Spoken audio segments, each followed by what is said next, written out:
Hello, YouTube. This is Kev Dog speaking again. We're going to get down to the political aspect of why, because we're coming up to another election, and really we have nothing to choose. We're either going to go 4 more years red or 4 more years blue.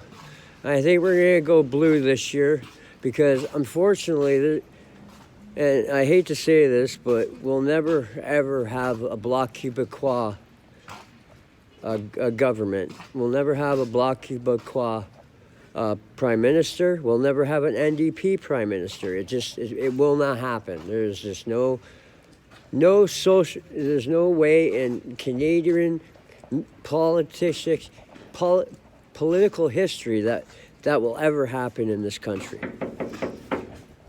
Just a second. But so I'm being called into the thrift shop here because they want to talk to me. But I'm going to finish what I'm going to say here.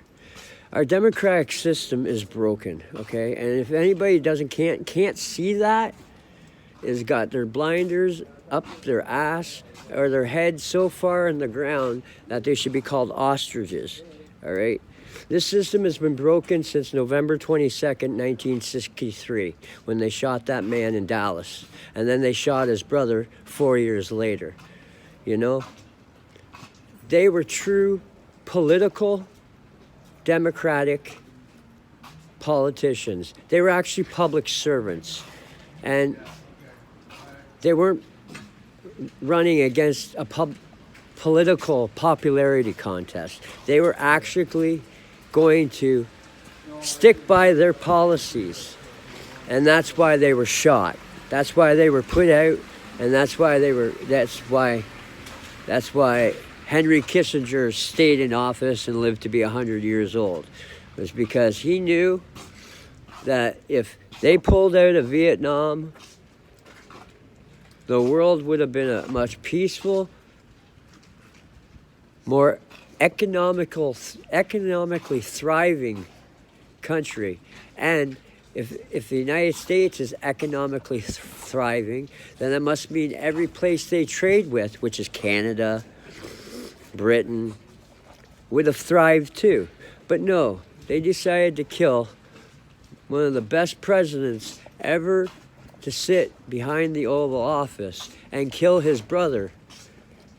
And that's when true democracy in this country and in the United States finally failed. Now these wars are starting. And why these wars are starting is because they're to make you fearful. They're to make you scared. They're to make you go into your wallet and spend. And that's the only reason why. Is because everybody's giving money for Palestine, giving money to help the people in Ukraine. People are giving money to help the Israelis, all this crap. And you want to know why war starts near wintertime, near Christmas? It's to make you a consumer out of fear.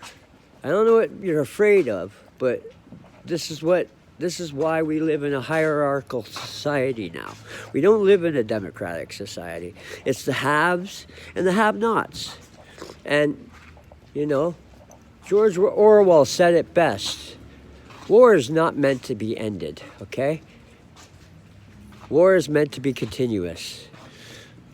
The ruling class wages war on its own subject, not for victory over Eurasia or East Asia, but to keep the very structure of society intact. Now, and I've always been amazed too that it's the poor, the people that live in the hardest parts of town, the people that go to the worst schools, they're always the ones to stand up to defend this very broken system that we have. And all they ask us is not to send them into harm's way as long as it's absolutely necessary. What is it absolutely necessary? We haven't been in war with any country since Afghanistan, and that was a fake war. We went over there for the opium and the gas line. And that's the only reason why we're there, okay?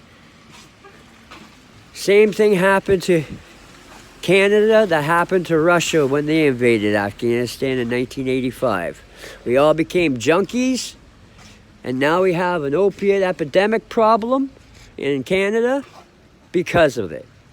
That was the only reason. There was no going after Osama bin Laden. If it was for going after Osama bin Laden, then why did we wait 18 fucking months to invade that country and put less troops than what they have police officers in Manhattan Island?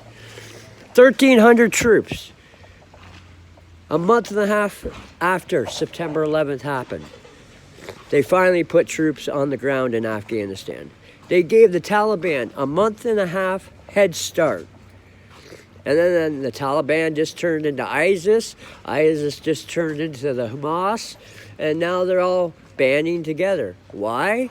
It's because, wouldn't you, if countries that you had no business with started dropping 5,000-pound bombs on your civilians, started plowing and killing your civilians?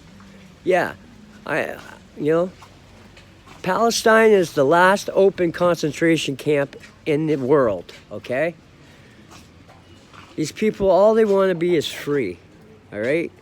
The Israelites should take a lesson from 1936 to 1947, all right? What happened to them? They are so quick to forget their history and oppose their policy on other people that they don't give a crap. Well, Palestinians are humans too. They're people too. They just want the rights and the freedoms to govern their own affairs, just like Israel does, just like Iran does, just like Syria does. Well, Syria doesn't, because they have no standing government. It's chaos, it's anarchy there. Iraq, same thing. They just want to be able to govern their own affairs without outside influences. And that's not possible now. That's not possible. Because of the fact of the big military-industrial complex needs to make money off of death and destruction because it's a $350 trillion industry. So,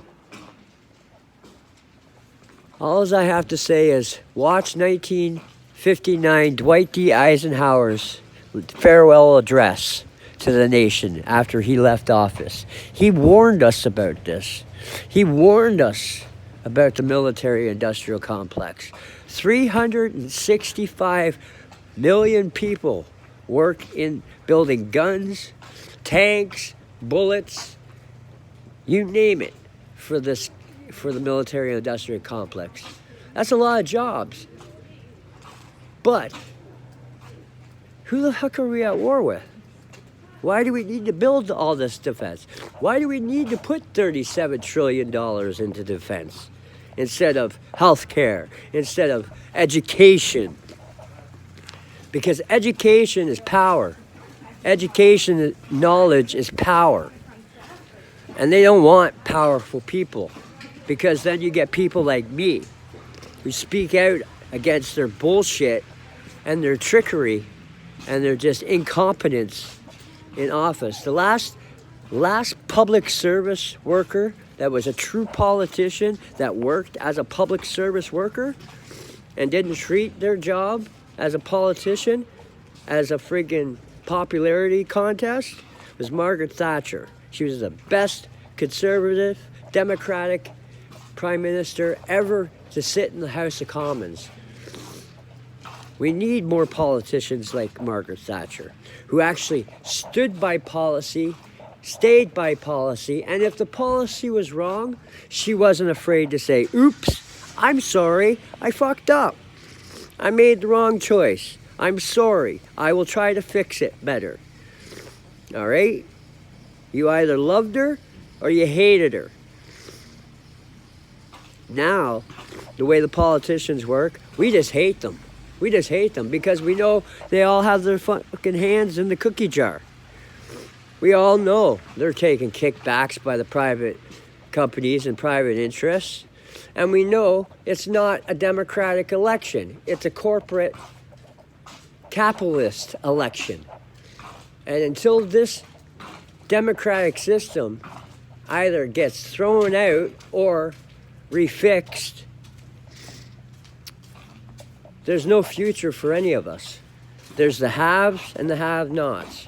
A hierarchical society is only possible on the basis of ignorance and poverty. Okay? Ignorance and poverty. That's the only way it's possible. And we are now living in a hierarchical society. We have the haves and the have-nots. This future is the past, and no different past could have ever existed. George Orwell said that. But like I said, it's always amazed me that the poor, people in the hardest parts of the city, go to the worst schools. They're always the first to step up to defend that very system that's fucking them up the ass. And all they asking for consideration is not to send them into harm's way unless it's absolutely necessary. Do you think our armies will ever trust us again? No, they will not. We're sending them to die for nothing. For what? For what? What are we sending these people to war for? Nothing.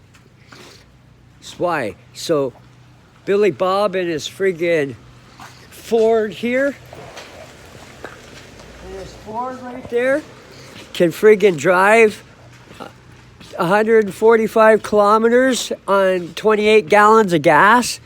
If that's the only reason why we're starting war, then I think we need to fix the system or blow up all the oil refineries. One of the two. Shut all the oil refineries down, because there's better ways to travel that won't kill people and that won't friggin' pollute the environment as bad as it is. This is Kev Dog out. Episode 2. Have a good day. God bless you. Peace be with you. In the name of the Lord. Have a good day.